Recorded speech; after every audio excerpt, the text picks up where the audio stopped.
Bananas. Who doesn't love them? More popular than any other fruit, it's no surprise that 96% of Americans eat a whopping 26 pounds every year. We rely on them for their low-fat, muscle-reviving potassium, and as an on-the-go, super affordable snack.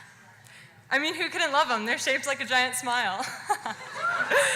Unfortunately, after this talk, bananas are going to be a bit less appealing. Okay. Bananas were first cultivated roughly 10,000 years ago in Southeast Asia. In fact, some believe that bananas were actually the first fruit on Earth. There were thousands of varieties, and they were famously traded all over the world. But these bananas were way different from the ones we know and love today. For starters, they had seeds, and they were actually used as fiber in parts of the world instead of as fruit. So what's different? What's changed? First off, we've bred the banana to be seedless. Now bananas must be propagated using shoots instead of seeds. This means that every banana grown for global consumption is an identical clone. And when I say every banana, I truly mean it. We now only grow one variety, one. I cannot reiterate what a massive ecological bizarrety that is. It's called the Cavendish, and it's actually on its way to extinction. The Cavendish replaced the variety Gros Michel as king banana after the Gros Michel was impossible to be grown without being ravaged by blight or disease.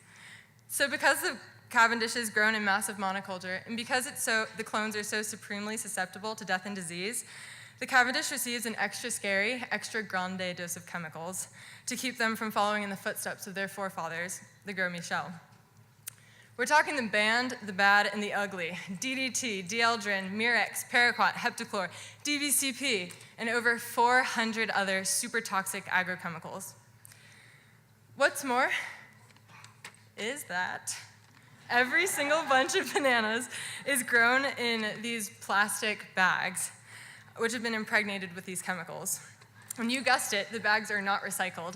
Instead, they litter watersheds and line the bellies of sea turtles, fish, and birds. I always try to avoid using bags when I shop, but go figure, the bananas I once bought were grown in a bag, a plastic bag. Damn. So much for being eco-chic. Before I switch gears, I want to take a closer look at one of these chemicals. DBCP, also known as Nemagon, is one of the worst offenders, and it's banned in the US and used to kill parasites. It results in skin disease, kidney failure, and has left 25,000 Costa Rican and Nicaraguan banana plantation workers sterile. We use bananas in sex ed to teach the art of putting on a condom, but if we really wanted to protect against unwanted pregnancy, maybe we should consider sending our kids to the tropics to work on the banana fields. Unfortunately, these are typical conditions for the majority of industrial food production. Tomato pickers are notoriously exploited, and strawberries are grown atop thousands of acres of plastic. What makes the banana so unique is the control of the industry kings, Dole and Chiquita.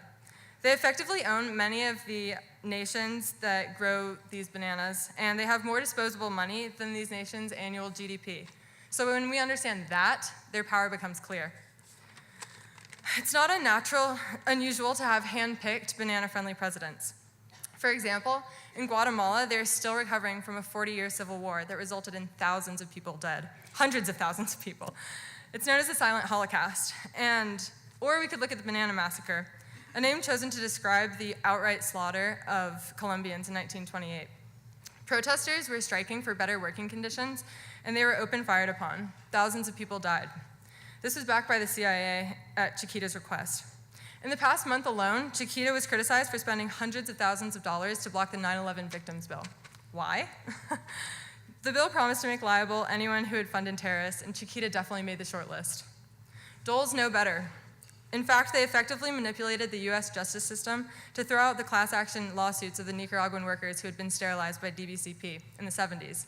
To this day, the workers haven't received any compensation. I always thought that bananas were guilt-free snacking, but it's clear I was sorely mistaken. But here's a fun fact. Chocolate can be grown in the exact same climate as bananas, and far more sustainably and equitably.